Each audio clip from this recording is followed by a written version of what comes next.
ሰላም አለይኩም ወራህመቱላሂ ወበረካቱሁ ውድና የተከበራችሁ የአቡኪ ኤችዲ ዩቲዩብ ቻናል ቤተሰቦች ዛሬም በአዲስ ቪዲዮ ተመልሼ መጥቻለሁ። የዛሬ ቪዲዮአችን ደግሞ የሚሆነው እስላማዊ ቪዲዮዎች ላይ ሪአክት እናደርጋለን። ይሄ ቪዲዮ ብዙ ሰዎች ጋር እንዲደርስ ላይክ ማድረጋችሁ እንዳትረሱ። ለዚህ ቻናል አዲስ ከሆናችሁ ሰብስክራይብ በማድረግ ደውሏን ኦን ያርጉ። ወደ ቪዲዮ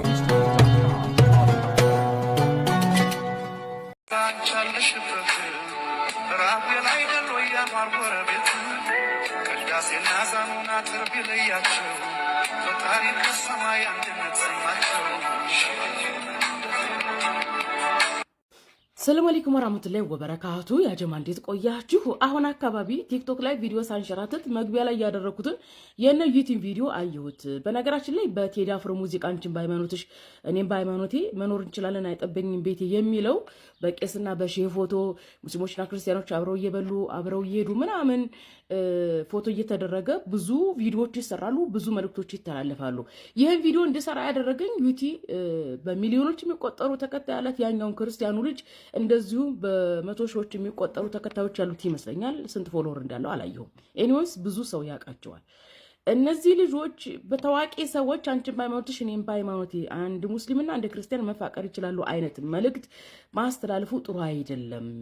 ያኒ እኔ በተለይ እነዚህ ክርስቲያኑ ልጅና ሙስሊሙ ያኒ እንደዚህ አይነት ነገር የምታደርጉ ታዋቂ ሰዎች ምንድነው የሚሰማችሁ? ለወጣቶቹ ሙስሊም ሆነ ወይም ሙስሊም ሆነሽ ወይም ክርስቲያን ሆነ ወይም ክርስቲያን ሆነሽ መፋቀር ትችላላችሁ የሚል ሁለት የተለያየ ነገር ማስተላለፍ ለእናንተ ጀስት ኖርማል ነው። ለእናንተ ምንም ስሜት እንትን አይላችሁም። ይሄን ነው ማወቅ የፈለኩት። ምናልባትም እነ ዩቲ እንደዛ የሰሩት ወይም በሶሻል ሚዲያ ላይ ቄስና የሼህ ፎቶ ሙስሊምና ክርስቲያን አብሮ እየበላ እንትን የሚሉት ሶሻል ሚዲያ ላይ የሃይማኖት ስግብግበኝነት ጎልቶ እየታየ ነው። በተለይ በዚህ ሰሞን አካባቢ በዚህ ዘመን ማለት ነው እና ማህበረሰቡ የሚጣላ የሚመስላቸው ሶሻል ሚዲያ ላይ ያለው ጭቅጭቅ መሰዳደቡ ይሄ ስግብግበኝነቱ ሰጣ ገባው መሬት ላይ ወርዶ ማህበረሰቡ የሚጣላ የሚመስላችሁ የሼህና የቄስ ፎቶ ምናምን እያደረጉ የሚፖስቱ አሉ። በእርግጥ እኔ ያሳዝኑኛል፣ ሐሳባቸውም ይገባኛል።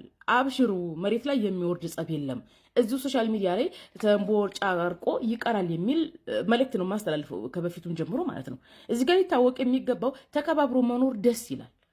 እኔ የምናገረው ነገር መቼም ጥሩ ነገር ጎልቶ አይወጣም እንጂ ምን ላሉ መሰላችሁ፣ ሁሉም ሃይማኖት ማህበረሰብን የሰው ልጅ ጥሩ ሁን ብለው ያስተምራሉ። ሁሉም ሃይማኖት በፈጣሪ መኖር ያምናል። ኦኬ፣ ልዩነታችን ምንድነው?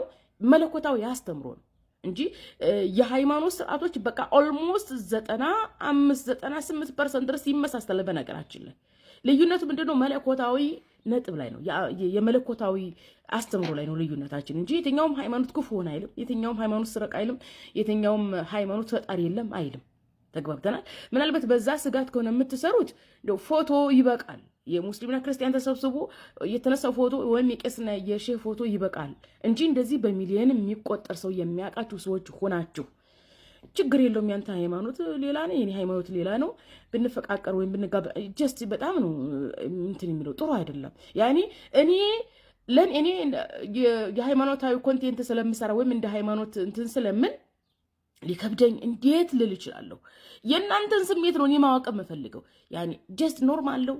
እንዴት ነው አንድን ሃይማኖት የሚከተል ሰው ሌላ ሃይማኖት የሚያገባ ጣጣ የለውም አይነት ብዬ መልእክት ማስተላልፈው የሚል ስሜቱ ምንድነው? በነገራችን ላይ ኮሜንት ላይ እንዳትሳደቡ ሲጀምር የኛ ማህበረሰብ እንዳትሳደብ ሲባል ይብስበታል። አንደኛ ነገር፣ ሁለተኛ ነገር ደግሞ የሶሻል ሚዲያ ኢንፍሉዌንሰር የሆኑ እንደዚህ ቫይራል የሚወጡ ቪዲዮዎች የሚሰሩ ታዋቂ ሰዎች ስድብ አያስቆማቸውም። ያኔ ብትሳደቡም ለነሱ ለውጥ የለውም። ስድቡ ሳይሆን ማለት እንፈልገው ሌላኛው ምን አለ መሰላችሁ፣ ተው እንደዚህ አይነት ነገር አትስሩ ሲባሉ ታዋቂ የሶሻል ሚዲያ ኢንፍሉዌንሰሮች ተው የሚል ነገር አይገዛቸውም ፈጽሞ። እኔ አሁን የፈለኩት የነሱ ስሜት ምንድነው? ያኒ ታውቃላችሁ፣ ውስጣቸው ገብቼ ባውቅ ነው ደስ የሚል ስሜታቸው ጭንቅላታቸው ውስጥ ገብቼ ማለት ነው። ያኒ አያስቡበትም ቆም ብለው ኖርማሊ አለቀ። እንዴት ነው ቆይ ቤተሰቦቻቸውስ የሆነ አንድ የ18 ዓመት ልጅ አንድ የ25 ዓመት ልጅ ሌላ ሃይማኖት ነው ቢጋቡ ቤተሰቦቻቸው ውስጥ የሚፈጠረውን መከፋት እናቶቻቸው የዚህኛውም የሙስሊሙም የኦርቶዶክሱም ልባቸው ቢሰበርስ ብላችሁ አታስቡም? ያኒ አይ ሶሻል ሚዲያ ላይ እኔም ቪዲዮ በሰራባችሁ ያመቶ ቢሰርባችሁ ያም ብላችሁ ለአንተ ተጠንሻ የራሱ ጉዳይ። ተሳደብ አልተሳደብም ምን ያመጣል? ተው አትስሩ የሚላችሁን ህዝብም አይገዛችሁም እናውቃለሁ። ግን እኔ የምፈልገው ልባችሁና ህሊናችሁ አያስብም? ወጣት ልጅ አሁን እንግዲህ ዩቲም የወንዱም ልጅ አንደ ቆንጆ ልጆች ናቸው፣ ወጣቶች ልጆች ናቸው። ብዙ ሰው ያውቃቸዋል። የሚያማምር ኮንቴንት ይሰራሉ። ብዙ ሰው ታውቃላችሁ ይከተላቸዋል። ያኒ ስራቸው ደስ ይላል። ያኒ የሆነ አለ አይደለም ምን አልመሰለ ለዘብተኛ ስራ ነው የሚሰሩት። ከሃይማኖት ውጭ ከፖለቲካ ውጭ ነው የሚሰሩት።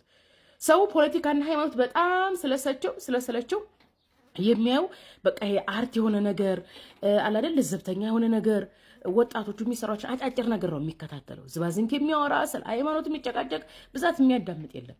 እና እናንተን የሚከታተላችሁ ሰው እነዚህ ትንንሽ ልጆች የእናንተን ስራ እንደ መልካም ነገር አይቶ ሄዶ ቢጋባ እናቱ ልባችሁ አይሰብርም ትላላችሁ? የፋሲካ ጊዜ ወይም የሙስሊሙ በዓል ጊዜ ያኒ እስኪ እናስቡበት ለማለት ነው። የማህበረሰብ ስድብ አይደለም። እኔ የምጠይቀው የእናንተን ህሊና ጭንቅላት አእምሯችሁን ነው መጠየቅ የምፈልገው።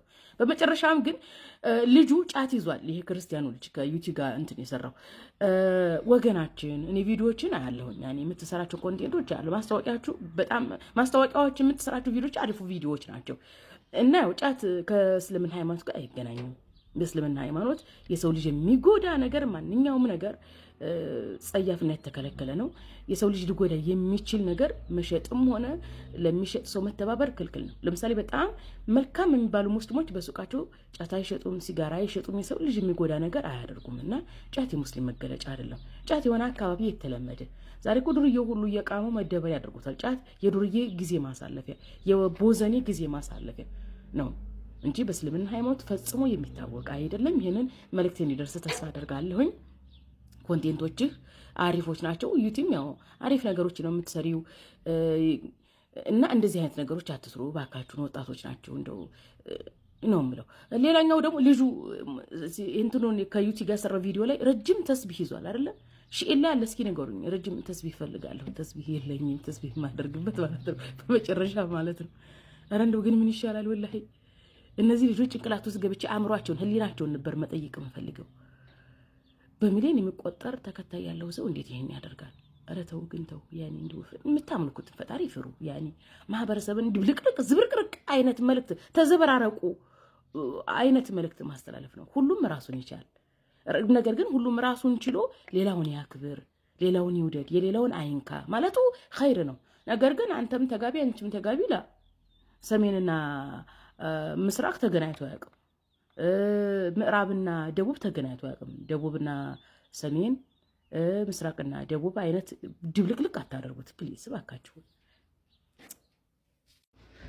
ቦስ ለምን አትጋቡም ከመሲ ጋር? ዩቲናት ናት ይሄን ኮሜንት የኮመተችው። ትናንትና በሰራውት ቪዲዮ በእኔ ሀሳብ ከተስማሙት መካከል አንዱ ትክክል ብሎ ጻፈው ስር ገብታ ነው እንደዚህ ያለችው።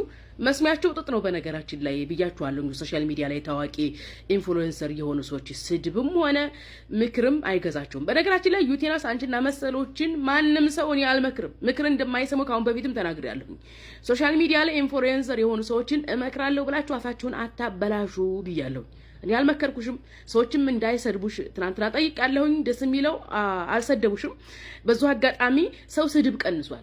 ላመሰግናችሁ እወዳለሁ። ስድብ ቀንሱ። ካሁን በፊትም እንደዚህ ኮሜንት ላይ ሰደቡኝ ምናምን ብላ ቪዲዮ ሰርቻለሁኝ። በየኮሜንቱ እየሄዳችሁ አትሳደቡ፣ ሳንጃ አትሳው፣ ለትልሽ ለትልቁ የተማራችሁ አካዳሚካሊ ሰዎች ሆኑ ብያለሁኝ። ትናንትና የሰራሁት ቪዲዮ ያንቺን ልብ ያችን ህሊና አብሮሽ የሰራውን ልጅ እናንተ ውስጥ ህሊናችሁ ውስጥ አእምሯችሁ ውስጥ ልባችሁ ውስጥ ገብቼ ማየት ነው የምፈልገው ነው ዋናው ነጥቤ። ማለትም እናንተ ወጣቶች ናችሁ፣ ገና ልጆች ናችሁ፣ አፍላ ወጣት ናችሁ። እናንተን የሚከተላችሁ አፍላ ወጣት ነው። እናንተን አይቶ የምር አንድ ኦርቶዶክስ አንድ ክርስቲያንና ሙስሊም ቢፋቀር እናቶቻቸውን ለምን አታስቡም? የእናቶቻቸው ልብ ይሰበራል። ልጅ ክርስቲያን አፈቀረ፣ ልጅ ሙስሊም አፈቀረ ከቤተሰቦቻቸው ጋር መነጣጠል ነው። ሊገናኙ የማይችሉ የእናትን የቤተሰብን ልብ የሚሰብር ነገር ለምን ታደርጋላችሁ? ህሊናችሁን ነው መጠየቅን ፈልገው አልኩ እንጂ በነገራችን ላይ እኔ ልመክርሽም አይደለም። እኔ አልመክርም። አንድ ጊዜ ፌስቡክ ላይ ምን ገጠመን መስላችሁ? ልጁ ፌስቡክ ላይ ታዋቂ ነው፣ ቲክቶክም ላይ ታዋቂ ነው። ኤኒዌይስ እና ጸጉሩን ቁጥርጥር አድርጎ አናቱ ላይ ጸጉርህን ምናምን ሲሉ ተዋትም ከሩት ይብስበታል አልኳቸው። ጭራሽ ጸጉሩን ድሬድ አድርጎ መጣ። እና ኡስታዞች ዩቲዩብ ሌሎችም ሶሻል ሚዲያ ላይ ያሉ ኢንፍሉዌንሰር ሙስሊሞችን ያኔ ሲመካከሩ ተው አትምከሩ ብያለሁ። ዩቲዩብ እኔ አልመከርኩሽም። እኔ ግን ህሊናሽ ነው መጠየቅ የምፈልገው።